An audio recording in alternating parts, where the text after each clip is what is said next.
여러분, 오늘은 우리가 송구영신 예배를 드립니다. 송구영신 예배라 함은 기존에 우리가 드렸던 다른 예배와는 차이가 있는 예배입니다. 주일 예배, 금요 예배, 새벽 예배 다 독특한 특징이 있어요. 그런데 오늘 우리가 드리는 송구영신 예배에도 나름 예배의 특징이 있습니다. 물론 예배의 본질은 하나님을 영화롭게 드리는 거지만 우리가 왜 어떤 목적으로 이 송구영신 예배를 드리는지 예배의 목적은요 다른 예배와는 좀 차이가 나는 것 같아요. 여러분, 송구영신 뜻이 무엇인지 아시죠? 묵은 해를 보내고 새해를 맞이하다, 그 뜻입니다. 묵은 해를 보내고 새해를 맞이하다. 그렇게 본다면 송구영신 예배를 드리는 목적이 무엇인가? 무엇이겠습니까?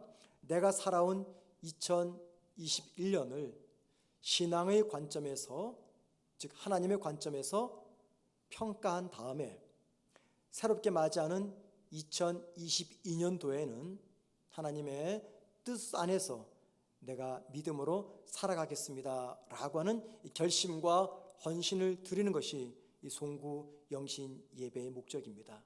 저는 조금 전에 말씀드리면서 이 평가라고 하는 단어를 사용했습니다.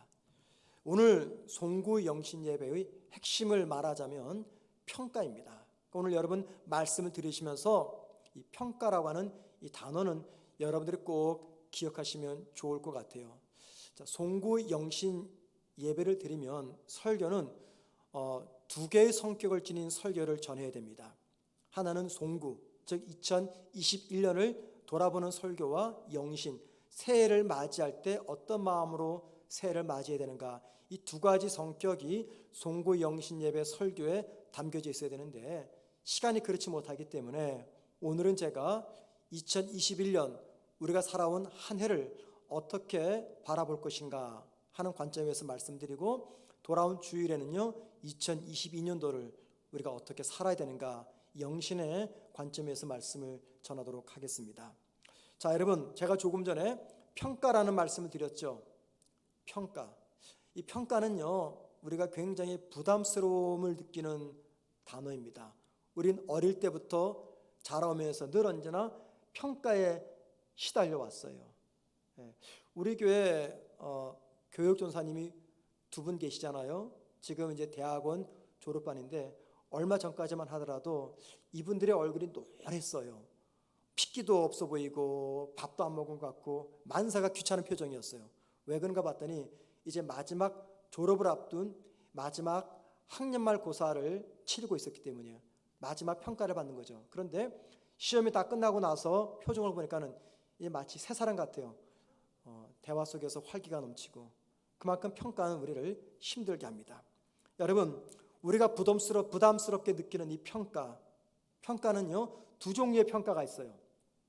하나는 내가 누군가를 평가하는 것이죠. 여러분 자주 하시죠? 내가 누군가를 평가하는 것. 두 번째는 누군가가 나를 평가하는 것, 즉 내가 평가를 받는 겁니다. 그런데 우리에게 익숙한 것은 전자일까요, 후자일까요? 전자입니다. 우린 하루 24시간 쉬지 않고 내 머릿속에서 누군가를 평가하기를 좋아합니다. 부지런히 바쁘게 계속해서 진행되는 것이 누군가를 평가하는 것입니다. 그래서 송구영신 예배 드리는 이 시간에도 사실 여러분들은 지금 누군가를 열심히 평가하고 있어요. 누굴까요? 저 천목사 설교 잘하나? 평가하시죠, 여러분들? 진짜나 보네? 아니요, 그럴 줄 알았는데 침묵하시는 거 보니까 진짜 같아요. 그래, 여러분들 지금 저를 평가하고 있어요. 또 평가하는 분이 있습니다. 누굴까요? 우리 평가의 대상자, 지금 예배를 드리는 가운데서도 우리가 평가하는 대상자 누굴까요? 하나님입니다. 우린 지금은요 송구영신 예배를 드리면서 하나님을 평가하고 있습니다. 2021년 한 해 동안에 하나님이 나에게 어떤 은혜를 주셨는지 하나님을 평가합니다. 하나님이 지난 2021년도 내 기도에 어떻게 응답하셨는지 하나님을 평가합니다. 하나님이 2021년 한 해 동안에 나와 우리 가정에 어떤 은혜와 선물을 주셨는지 하나님을 평가합니다. 그 하나님에 대한 평가를 가지고 우리는 지금 송구영신 예배를 드리고 있습니다. 자, 그 결과 어떤 일이 주어집니까? 어떤 분은 2021년 한 해를 돌아보면서 하나님을 평가하면서 하나님에 대해서 섭섭한 마음을 갖는 분들이 있습니다. 왜 그렇습니까? 하나님이 2021년 내 삶에 조금만, 아주 조금만 인심을 더 써줬다면 내 삶이 이렇게 힘들지는 않았을 텐데 하나님을 원망합니다. 또는 내가 2021년 이렇게 오랜 시간 동안에 하나님께 기도했는데 하나님이 여전히 내 기도에 응답하지 않으셨다 하면서 하나님께 실망합니다. 이와는 반대로 2021년 승진을 했습니다. 출산을 했어요. 합격을 했습니다. 취직을 했습니다. 평소 내가 간절히 소망하고 바라고 원하는 것들이 2021년 이루어졌습니다. 그래서 우리는 어떻게 합니까? 하나님께 감사의 찬양과 고백을 드립니다. 이 모든 것은 뭘 의미하는 겁니까? 우리가 지금 하나님을 평가하고 있다, 그 뜻입니다. 자, 여러분, 그래서 여러분에게 제가 한번 여쭤보겠습니다. 오늘 설교의 본질은 아니지만 한번 여러분에게 여쭤볼게요. 자, 여러분, 2021년 한 해 동안 여러분과 동행하셨고 여러분 삶에 개입하셨던 하나님에게 점수를 드린다면, 자, 여러분은 하나님께 몇 점을 드리시겠어요? 10점 만점입니다. 여러분, 하나님을 평가하셨죠? 하나님에게 몇 점을 주시겠어요? 10점 만점에 10점을 드리겠습니까? 아니면 9점, 8점, 5점, 4점, 몇 점을 드리겠어요? 하나님을 향해서 풍성하신 하나님이라고 평가하시겠습니까? 아니면 지독히 인색하신 분이라고 평가하시겠습니까? 전능하신 하나님이라고 평가하시겠어요? 아니면 남들에게는 전능할지 몰라도 적어도 나에게는 무능력한 하나님이라고 평가하시겠습니까? 하나님이 나를 푸른 초장과 쉴만한 물가로 인도하신 분이라고 평가하시겠습니까? 아니면 사망의 음침한 골짜기로 나를 인도하신 분이라고 하나님을 평가하겠습니까? 송구영신 예배를 드릴 때마다 우리 습관적으로 하나님을 평가합니다. 물론 거기에는 저희 같은 설교자의 책임도 있습니다. 왜냐하면 송구영신 예배 때마다 억지로 짜내듯이 하나님의 은혜를 기억하라고 설교하기 때문입니다. 그런데 여러분, 송구영신 예배 드리는 1차적 목적이 무엇일까요? 물론 송구영신 예배 설교를 통해서 지난 1년간 나를 도우신 하나님의 은혜를 추억하는 것도 그 목적이 됩니다. 그러나 그것보다 더 본질적인 송구영신 예배의 성격과 송구영신 예배 즈음하는 이 설교의 목적이 무엇일까요? 그것은요, 하나님의 일하심을 평가하는 것이 아니라 오히려 그 반대, 우리가 하나님의 평가를 받는 것입니다. 우리가 하나님의 평가를 받는 것, 이게 바로 송구영신 예배의 주된 목적입니다. 지난 한 해 하나님의 눈에 내 모습이 어떻게 비춰졌는지 말씀으로 평가받는 것입니다. 하나님의 평가 기준에 볼 때 내가 2021년을 제대로 살아왔는지 확인한 다음에 새롭게 맞이하는 2022년도에는 올해보다는 더 나은 모습으로 살아가겠다라고 결단하면서 새해를 맞이하는 것, 이게 바로 송구영신 예배의 목적입니다. 자, 그럼 여러분, 우리가 살아온 2021년 하나님이 어떻게 평가하실까요? 저와 여러분을 하나님이 어떻게 평가하실까요? 저는요, 이 하나님의 평가에 관해서 생각해 보기 위해서 오늘 본문 요한계시록 2장 1절과 4절 말씀을 관점으로 2021년 내 삶을 평가하시는 하나님의 평가를 좀 생각해 보려고 하는 것입니다.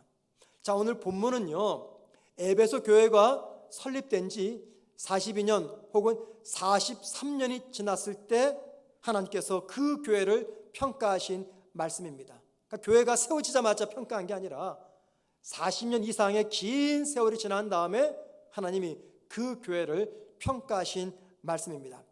오늘 본문 2절 말씀 보시면은 알고라는 단어가 나오죠. 또 3절 말씀 보시면은 아노라라는 표현도 나옵니다. 알고 아노라 의미가 같은 거죠. 그래서 2절에 한 번, 3절에 한 번, 두 번 나오는데, 그런데 여러분 헬라 원문 성경을 보면은 이 알고라는 단어가 두 번이 아니라 한 번만 나옵니다. 헬라어로 오이다라는 단어인데요, 어디에 나오냐면 2절 제일 앞에 나옵니다. 오이다라고 시작을 합니다. 그 뜻은 내가 안다, 그 뜻이에요. 한 번만 나와요. 근데 우리말 성경에는 이 문맥의 흐름을 위해서 두 번을 집어넣은 거죠. 헬라어는요, 우리말과 영어와 달리 어순이 굉장히 자유롭습니다. 그래서 특별히 강조하고 싶은 단어는요, 항상 문장의 맨 앞에 딱 갖다 놓습니다. 강조하기 위해서. 그런데 2절 말씀에서부터 4절 말씀까지 주동사가 여기 오이다라는 단어인데 내가 알다라는 뜻이에요. 어디에 놓냐면 2절 맨 앞에 놓았어요.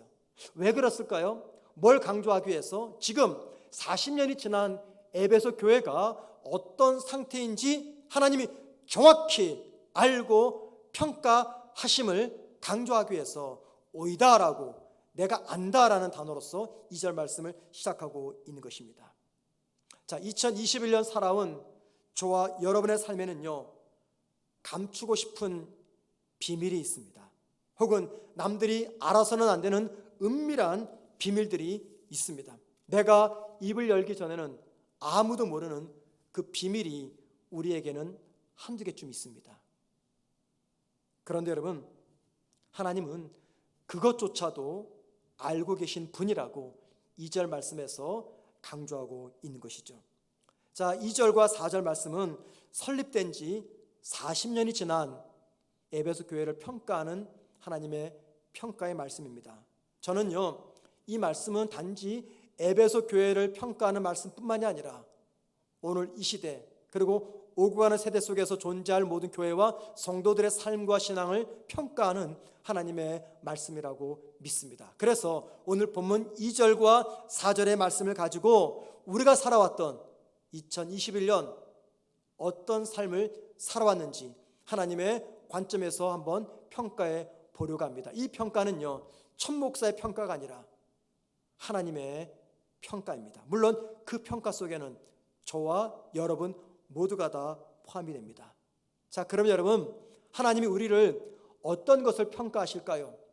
오늘 본문에서 저는 가장 중요한 네 가지만 말씀을 드리려고 합니다. 이 네 가지를 듣는 가운데 우리 모두가 내 모습을 좀 돌아보면 좋겠어요.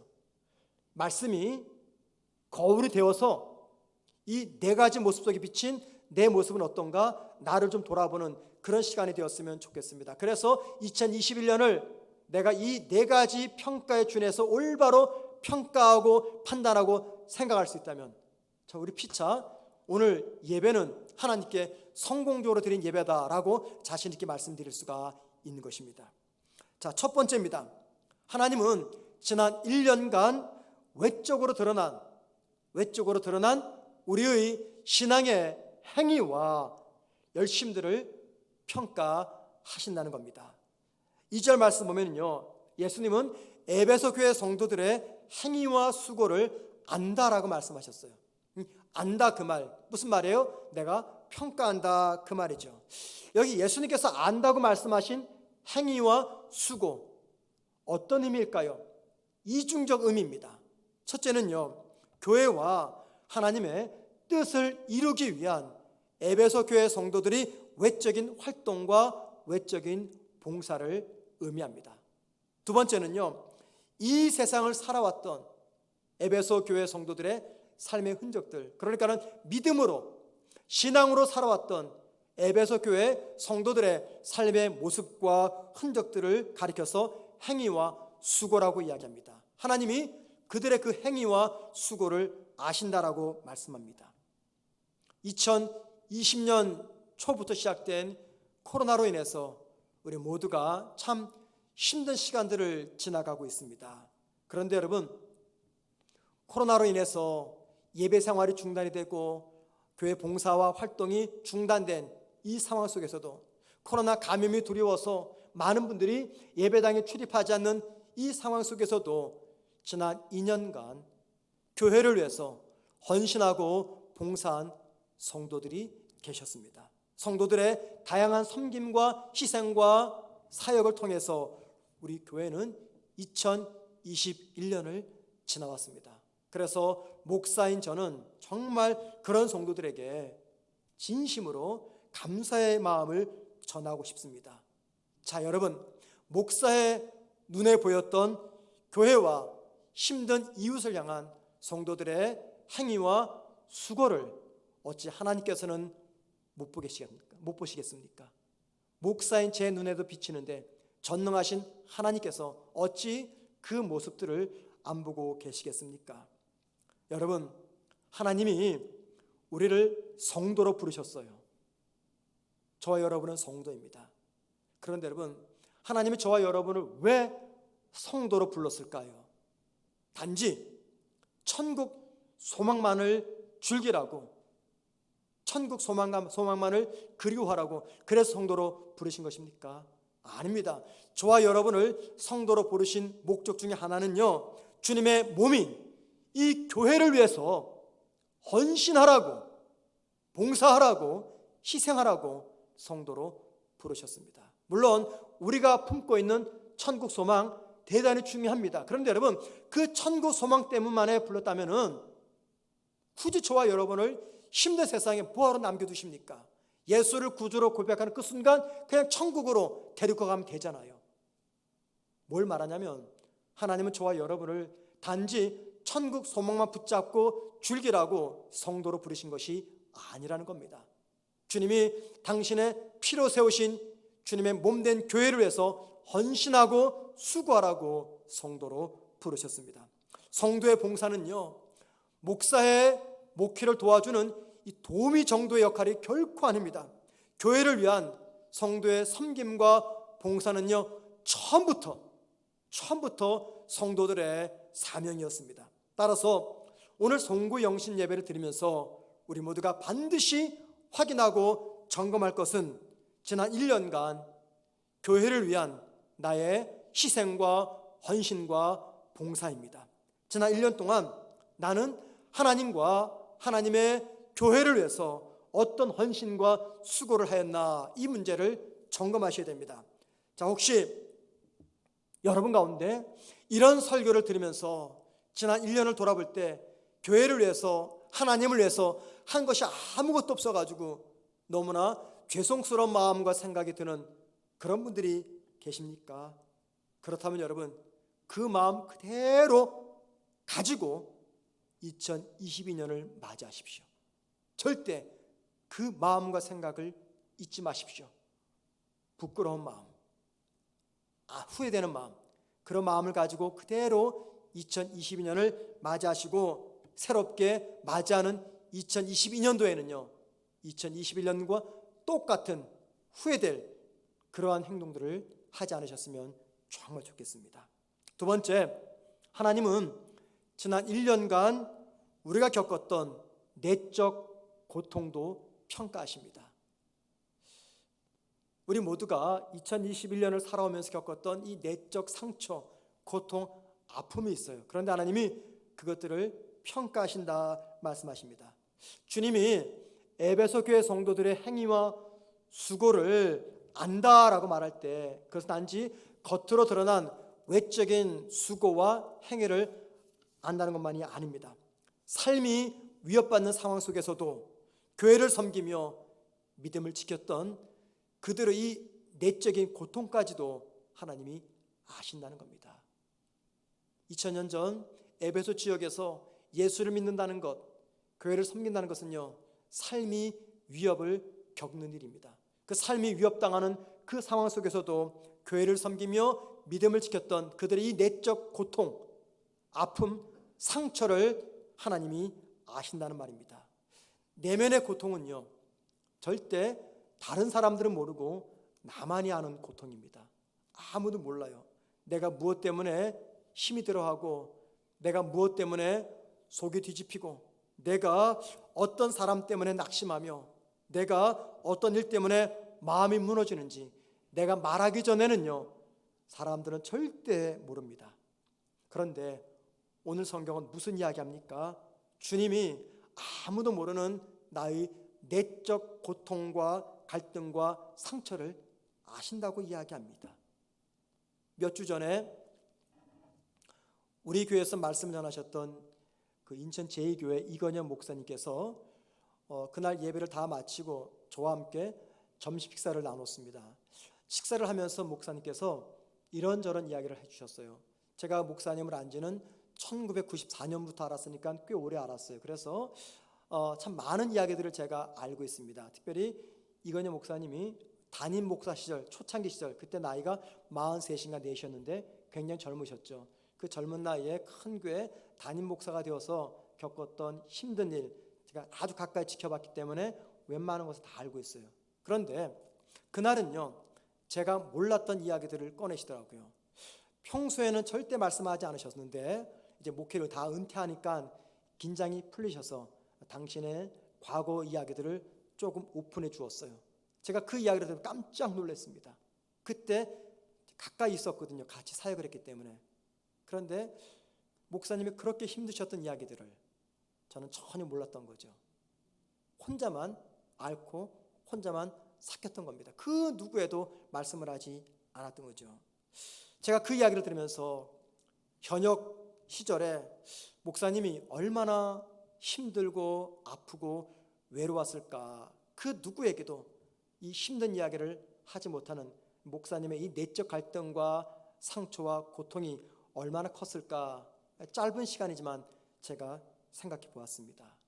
그런데 여러분, 누구도 몰랐던 목사님의 내적 고통을 누가 아십니까? 내가 안다, 오이다 말씀하시는 주님도 아셨습니다.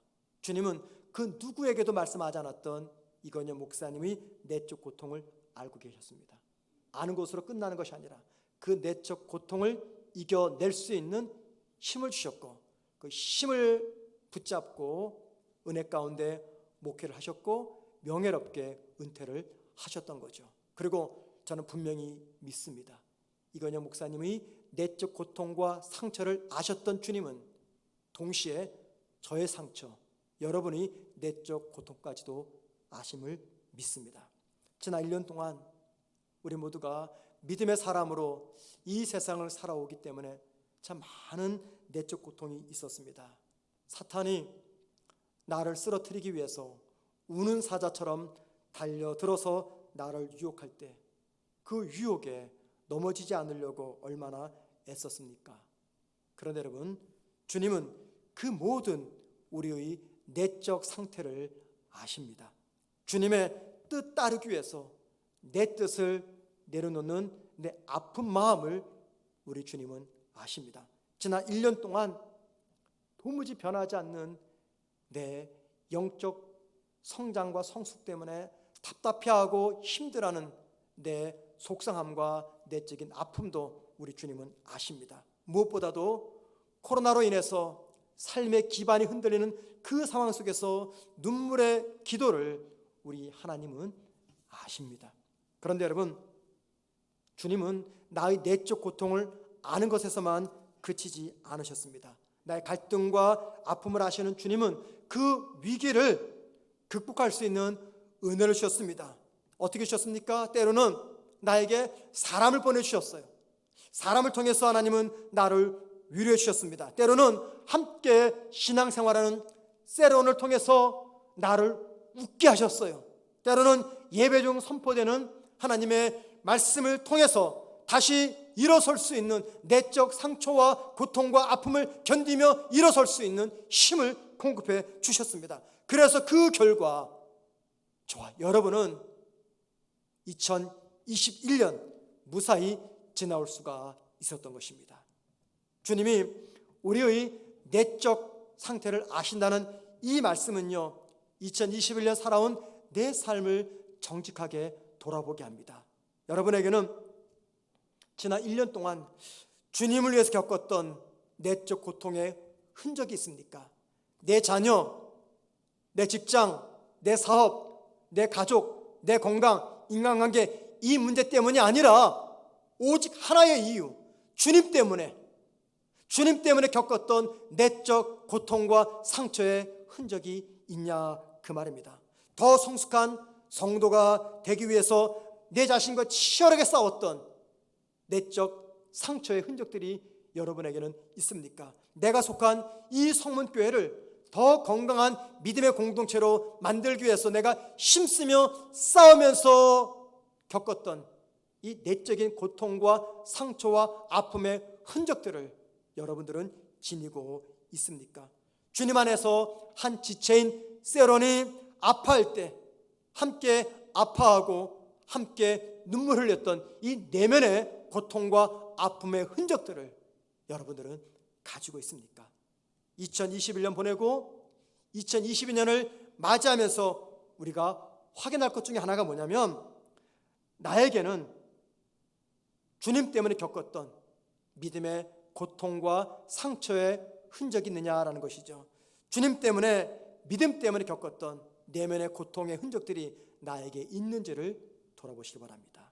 세 번째, 하나님은 지난 1년 동안 우리가 주님 때문에 참았던, 주님 때문에 참고 견뎠던 인내를 평가하십니다. 주님 때문에 참아야만 했던 인내의 문제. 오늘 본문 2절에서 주님이 에베소 교회 성도들의 인내를 안다라고 말씀하세요. 인내를 안다. 자, 인내를 안다라고 말씀하시는 것을 볼 때 에베소 교회 성도들이 참아야만 했던 어떤 문제들이 있었던 것 같습니다.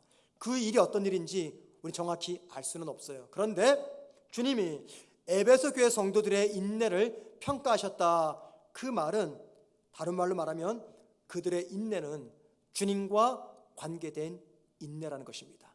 주님과 관계된 인내. 주님 아니면 참지 않아도 될 일인데 주님 때문에 참았다는 것입니다. 2021년 한 해를 보내면서 주님이 우리에게 확인하고 싶은 것이 있다면 바로 이것이 아닐까 생각합니다. 너희들은 지난 1년 동안 나 때문에 참고 견딘 것이 무엇이 있느냐? 너희들은 나 때문에 포기한 게 무엇이 있느냐?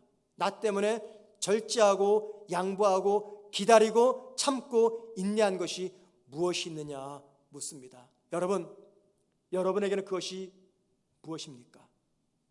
한번 여러분의 모습을 돌아보십시오. 지난 1년 살아오시면서 내가 주님 때문에 참았던 거, 내가 주님 때문에 용납했던 거, 내가 주님 때문에 포기하고 절제했던 거, 그게 무엇입니까? 2021년을 마치면서 우리 주님이 말씀을 통해서 저와 여러분에게 묻습니다. 부모는요, 자식에 관한 일이라면 무조건 참습니다. 언제까지 참을까요?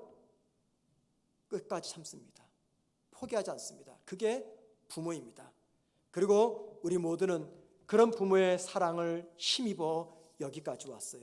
자, 여러분, 부모는 왜 자식 문제라면 최선을 다해서 참는 것일까요? 우리 부모된 여러분들, 왜 그렇습니까? 여러분들은 왜 자식 문제라면은 중간에 포기하지 않고 끝까지 견디는 겁니까? 내 문제라면 벌써 포기했을 거예요. 그런데 자식 문제만큼은 부모는 포기하지 않고 끝까지 참고 기다립니다. 왜 그렇습니까, 여러분? 이유는 한 가지예요. 부모에게 자녀는 최우선순위에 있기 때문입니다. 부모는 자식 때문에 존재하기 때문에, 자식은 부모의 최우선순위에 있기 때문에 세상이 무너져도 땅이 꺼져도 내 목에 칼이 들어와도 부모는 끝까지 자식 때문에 참고 견딥니다. 왜요? 자식은 부모의 최우선순위에 있기 때문이에요. 2021년 여러분의 삶을 돌아볼 때 주님 때문에 참았던 일이 있을 것입니다. 주님 아니면 참지 않고 내 마음이 가는 대로 행동했을 그런 일이 있었을 것이에요. 그것이 사람과 관계된 일이든, 그것이 일과 관계된 일이든, 그것이 나의 자존심과 관계된 일이든, 또는 그것이 돈과 관계된 일이든, 우리가 주님 때문에 참으면서 내 마음이 가는 대로 행동하지 않았던 그 일들이 있을 것이에요. 주님이 아니라면 더 편하게 살 수 있었어요. 주님이 아니라면 물질적인 손실 보지 않아도 됩니다. 주님이 아니라면 내가 원하는 방식대로 마음대로 결정하고 살아갈 수가 있어요. 그런데 나와 이것들 사이에 주님이 계세요. 주님이. 나와 돈 문제 사이에 주님이 있고요, 나와 인간관계 사이에 주님이 계시고, 나와 직장 사이에 주님이 있고, 나와 사업 사이에 주님이 계십니다. 그러다 보니 나와 이 문제 사이에 주님이 계시다 보니 내 마음대로 결정하지 못하고 내 마음대로 선택하지 못하고 참고 견디며 인내하며 절제하며 양보를 하는 것입니다. 왜 그렇습니까? 이유는 한 가지예요. 주님이 내 삶의 최우선순위에 계시기 때문입니다. 며칠 전에 저녁에 퇴근하고 집에 갔는데 식탁에 평소 제가 잘 먹지 않는 이 도너츠가 있었어요. 그래서 제가 물었습니다. 아니 이거 어디서 났어? 물었더니 저희 집 위층에 사는 애기 엄마가 선물로 갖다 주었다는 거예요. 왜 갖다 줬대? 물어보니까 제가 언젠가 말씀드렸죠? 저희 집 위층에 악동들이 삽니다. 남매인데 상상을 초월합니다. 시간도 때도 관계하지 않고 막 100m 달리기를 하지 않나, 투판 던지기 하지 않나, 넓이 뛰기 하지 않나, 난리입니다. 난리. 한창 뛸 때예요. 그러니까 너무너무 자녀들이 뛰니까 너무 미안해가지고 이 도너츠를 가지고 온 거예요. 지금 저희 집에 영국에 온 아들 부부가 잠시 머물러가 있어요. 제 아들이 난립니다. 아빠, 어떻게 저 소리 듣고 살아? 당장 올라가서 내가 얘기할까? 이미 제 딸이 오래전에 한번 올라갔었거든요. 자기가 견디지 못해가지고 제가 아주 신신당부를 해서 절대 올라가면 안 된다. 절대 올라가지 마라. 참아야 돼. 참아야 돼. 어쩌다 한번 제 딸이 또 오면 제 딸도 난리죠. 저도 참기 힘들어요. 저희 부부가요 너무너무 힘이 들어요. 뭐 낮에 새벽에 밤늦게 시간 안 가립니다. 뭐 11시에도 뛰어다니고. 참아요. 근데 말하지 말아라. 아마 저희는 끝까지 말하지 않을 것 같아요. 안타까운 것은 그 집은 그 집을 떠나지 않습니다. 샀기 때문에. 앞으로 몇 년을 견디될지 아마 저희가 먼저 이사 갈 거예요. 만약에 천 목사 이사 갔다 그러면은 층간 소음 때문에 이사 간 줄 아십시오. 참는 이유는 하나예요. 물론 부수적인 이유도 있어요. 한번 찾아가면 그 엄마가 얼마나 미안하겠어요. 그죠? 그리고 엄마한테 말한다고 해서 그 아이들 고쳐집니까? 안 고쳐져요. 안 고쳐져. 엄마만 속이 타는 거예요. 그러면 아예 그냥 말 안 하는 거죠. 진짜 말하는 이유는요, 다른 데 있어요. 주님 때문에. 내가 예수를 믿는 그리스도인이고 우리 집 대문에 성문교회 교패가 붙여 있기 때문입니다. 주님 때문에 참는 거예요. 솔직히. 우리 교회 얼마 전에 임직 선거가 있었어요. 한 2달 전에 친구 목사가 저희 집 방문해가지고 교제하던 중에 제가 우리 교회가 얼마 안 있으면 임직 선거를 한다 그랬더니 친구 목사가 말하기를 그거 왜 해? 그러는 거예요. 왜냐하면 자기 교회는 임직 선거를 했는데 그 후유증으로 아주 오랜 시간 동안에 또 그때까지도 저와 얘기할 그때까지도 큰 고통을 겪고 있기 때문에 그거 왜 하냐 이거죠. 사실 저도 걱정을 많이 했습니다. 임직 선거가 끝나고 나서 후유증 때문에 성도들이 시험에 들고 교회가 큰 어려움에 빠지면 어떻게 하나. 그래서 그 문제 가지고 오랜 세월, 정말 오랜 세월 제가 새벽마다 기도했는데 정말 하나님의 은혜로 하나님께서 여러분들의 마음을 움직이셔서 후보자 전원이 피선이 되었어요. 하나님의 은혜 때문에 교회가 편안하게 임직 선거가 지나갔는데 하나님 은혜 말고 또 다른 은혜가 있어요. 그것은 우리 성도들의 깊은 신앙과 마음 때문입니다. 임직 선거 후보에 올라간 분들을 말하는 게 아닙니다. 임직 선거 후보자에 올라가지 않은 여러분들입니다. 왜냐하면 아니 왜 나는 후보가 안 돼? 저분은 됐는데 내가 뭐가 부족한데? 얼마든지 말할 수가 있거든요. 따질 수 있거든요. 그런데 임직 선거가 끝나면서 지금 교회가 편안하고 조용한 것은 그분들이 이 내적 갈등과 고통 속에서 주님 때문에 참았기 때문입니다. 저는요 우리 교회 성도들은요 다른 교회처럼 이렇게 막 극성맞게 신앙생활하지 않는 성도들이에요. 여기서 극성맞다 그 말은 좋은 뜻입니다. 비아냥거리는 게 아니에요. 극성맞다 그 말은 뭐 새벽 예배 꽉꽉 차고 길거리 나가가지고 예수천당 전도하고 막 낮에도 평일 와가지고 봉사하고, 솔직히 우리 교회 성도들은 그런 교회들은 아니에요. 예. 그냥 신사적으로 조용히 기도하는데 멀리서 보면은 이게 믿음이 없는 것처럼 보여요. 그런데 저는 항상 그랬지만 임직 선거를 끝나면서 우리 성도들의 이 내면의 세계가 정말 단단하구나. 예. 이걸 느꼈어요. 아무리 교회당에 와서 불러 막 기도한들, 임직 선거 때 왜 내가 빠졌냐고 그냥 침을 튀기면서 달려들고 싸우는 그런 분들의 믿음, 이게 진짜 주님 믿는 믿음이겠습니까? 그런데 우리 성도들은 막 뜨겁게 부르짖고 기도하진 않아도 어떤 문제가 딱 펼쳐졌을 때 그것을 스스로 감안하면서 참아내는 이 내적인 경감을 보면서 참 우리 교회 성도들이 믿음이 깊다, 그런 생각을 들었습니다. 여러분, 그분들이 왜 그렇습니까? 주님 때문이죠. 주님 때문에, 교회의 평안 때문에 자신의 속상한 마음, 힘든 마음을 다 내려놓고 참는 겁니다. 바로 이것을 우리 주님이 보신다는 거예요. 자, 여러분, 지난 한 해를 돌아볼 때 견뎌야만 했던 일들이 얼마나 많았습니까?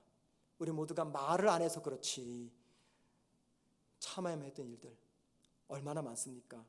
교회 생활뿐만이 아니라 우리 삶 전체를 바라볼 때 정말 참아야만 했던 그런 일들이 너무나 많았습니다. 여러분, 우리가 모든 일에 참고 인내하며 견뎠던 이유가 무엇 때문이에요? 주님 때문입니다.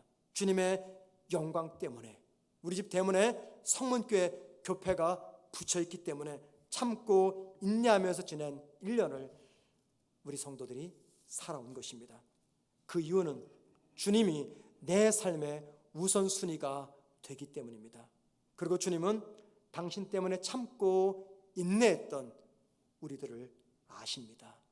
자, 2021년 송구영신 예배 드리는 사랑하는 성도 여러분, 올 1년 사랑하는 가족과 자녀를 위해서, 그리고 내 자신을 위해서, 그리고 먹고 사는 문제를 위해서 많이 참고 인내하셨죠. 직장에서 치사하고 더럽고 무시당하고 모욕당하는데도 참고 견뎠습니다. 가족의 생계를 책임져야 되기 때문에. 자, 그렇다면 여러분, 이번에는 이렇게 물어보겠습니다. 그런데 주님을 위해서는 얼마나 참고 인내하셨습니까?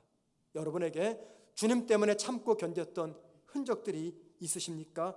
참고 인내했던 수고는요, 2021년으로 끝나지 않습니다. 2021년 겪었던 동일한 문제, 똑같은 상황, 똑같은 갈등, 동일한 어려움과 힘겨움이 2022년도에도 계속해서 진행될 겁니다. 2021년뿐만이 아니라 2022년도에도 우리가 인내해야 되는 이유가 바로 무엇 때문입니까? 주님이 내 삶의 최우선순위가 되기 때문입니다. 그래서 우리는 참고 견뎌야 됩니다. 마지막 네 번째입니다. 하나님은 지난 1년 동안 나의 믿음이 변질되지 않았는지 평가하십니다. 여러분, 이거 굉장히 중요합니다. 지난 1년 동안 나의 믿음이 변질되지 않았는지 하나님은 평가하십니다. 자, 오늘 4절 말씀을 보시기 바랍니다.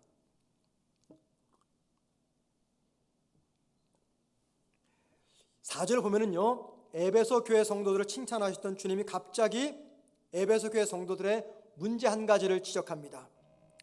자, 그들의 문제는요, 첫사랑을 잊어버린 것입니다. 요한이 요한계시록을 기록할 당시는요, 에베소 교회가 세워진 지 43년, 42년이 지난 뒤에요. 그러므로 첫사랑을 잃어버렸다, 그 말은 무슨 말이냐면 이 교회가 처음 설립 당시 지니고 있었던 그 모습을 상실했다, 그 말입니다. 자, 43년 전 에베소 교회 성도들이 지녔던 첫사랑이 구체적으로 무엇인지 우리 정확히 알 수가 없습니다. 또 그것을 찾아낼 의미도 없습니다. 왜냐하면 오늘 설교 핵심이 아니기 때문이죠. 중요한 것은 처음 사랑을 잃어버렸다, 그 말 속에 무엇이 내포되어 있습니까? 에베소 교회 성도들의 그 믿음의 순수성이 사라져버리고 그들의 믿음이 변질이 되었다는 것입니다.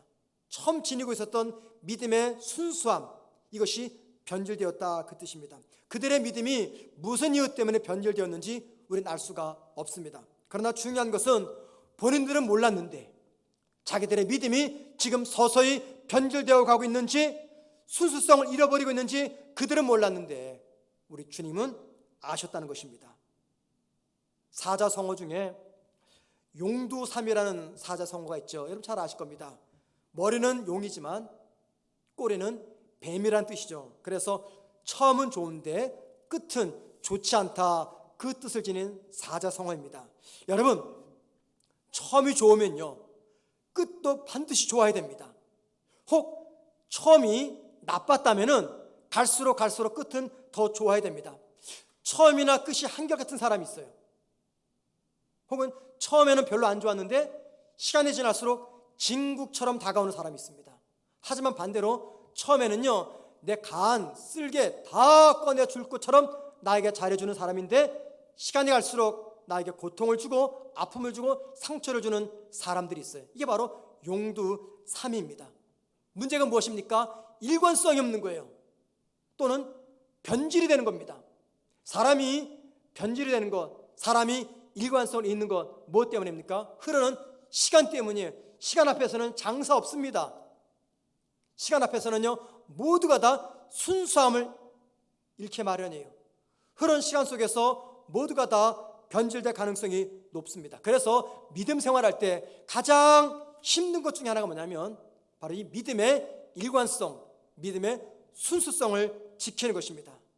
2021년 한 해를 시작할 때 우리 모두가 품었던 각오가 있었습니다. 여러분 기억나십니까? 여러분이 품었던 각오들, 기도 제목들 있죠? 그것이 나와 하나님과의 관계든 혹은 가족과의 관계든 내 자신과의 관계든 직장 동료와의 관계든 어떤 문제든 간에 우리가 품었던 각오가 있습니다. 자, 여쭤보겠습니다. 한 해가 다 지나갑니다. 그때 그 각오들 지금도 여전히 유효하면서 그 각오대로 살아가고 있으십니까? 그런 분도 계시지만 대부분의 경우에는요 그 각오조차도 생각나지 않습니다. 왜 그래요? 흐르는 시간 속에서 사람은 변하기 때문입니다. 여러분, 그렇다면은 우리가 무엇 때문에 믿음의 일관성을 잃었는지, 무엇 때문에 믿음의 순수성을 잃어버렸고, 무엇 때문에 내 삶 속에서 변질이 찾아왔는지, 처음에는 안 그랬는데 도대체 무엇 때문에 믿음의 변질을 겪고 있는 것입니까? 그것은요 익숙함 때문입니다. 익숙함이 우리의 일관성과 순수성을 잃게 만듭니다. 게으름이 순수성과 일관성을 변질시킵니다. 하나님께 받은 상처가 나의 순수성을 변질시킵니다. 그래서 여러분, 송구영신 예배를 드리는 이 시간 우리 모두가 꼭 확인할 것이 있습니다. 지난 1년을 돌아보면서 내가 변질되지는 않았는가? 1년 전과 지금 나를 비교할 때 내 믿음의 순수성, 일관성은 잃지 않았는가 생각하는 것입니다. 만약에 믿음의 일관성과 순수성을 유지하는 이 문제를 바르게 정립하지 않냐고 2022년도를 맞이하게 되면 우리 똑같은 이 문제를 반복해서 범하게 될 것입니다. 말씀을 정리하겠습니다. 우리가 살아온 2021년은요 우리의 삶을 평가하시는 하나님의 기록물에 하나도 빠짐없이 그대로 보관되어 있습니다. 하나님은 우리 모두가 살아온 지난 1년을 평가하십니다. 4가지의 관점에서 평가하십니다. 하나님과 몸된 교회를 위해서 내가 외적으로 얼마나 헌신하고 봉사했는가. 둘째, 하나님 때문에 내가 내면의 갈등과 고통을 얼마나 참고 견뎌왔는가. 세 번째, 내가 주님 때문에, 주님이 내 삶의 최우선순위가 되기 때문에 내가 얼만큼 인내하며 절제하며 살아왔는가. 마지막 네 번째, 믿음의 순수성과 일관성을 내가 얼마나 잘 지켜오고 있는가. 하나님이 우리를 보시면서 평가하십니다. 자, 여러분, 그렇다면 여러분이 살아오신 지난 1년의 삶을 하나님의 평가 속에 집어넣고 본다면 여러분들은 하나님의 평가에서 합격 점수를 다돌 수 있다고 생각하십니까? 아니면 인정하기 싫지만 하나님의 합격 점수에서 미달될 것이라고 생각하십니까? 만약에 그 상태에서 2022년도를 맞이한다면 무슨 의미가 있겠습니까? 그래서 우리 모두는 오늘 송구 영신 예배를 드리면서 이 네 가지 문제를 좀 더 정직하게 돌아보았으면 좋겠습니다. 하나님의 말씀은 거울입니다. 거울을 통해서 이 네 가지의 모습, 나는 어떠한가를 돌아보셨으면 정말 좋겠습니다. 그래서 2021년과 별 다를 바 없는 변화에 대한 기대 없이 2022년도를 맞이하지 않았으면 정말 좋겠습니다. 내 삶의 모든 순간을 알고 계시는 우리 주님께서 저와 여러분에게 2022년 한 해를 선물로 주셨습니다. 그 한 해를 살아갈 때 우리 모두가 오늘의 말씀을 기억하면서 내년에는 오늘과 똑같은 이 문제 앞에서 절망하지 아니하고 낙심하지 아니하고 오히려 담대하게 주님께 내 삶을 기쁨으로 내어드리는 우리 모두가 되기를 주님의 이름으로 축원을 드립니다.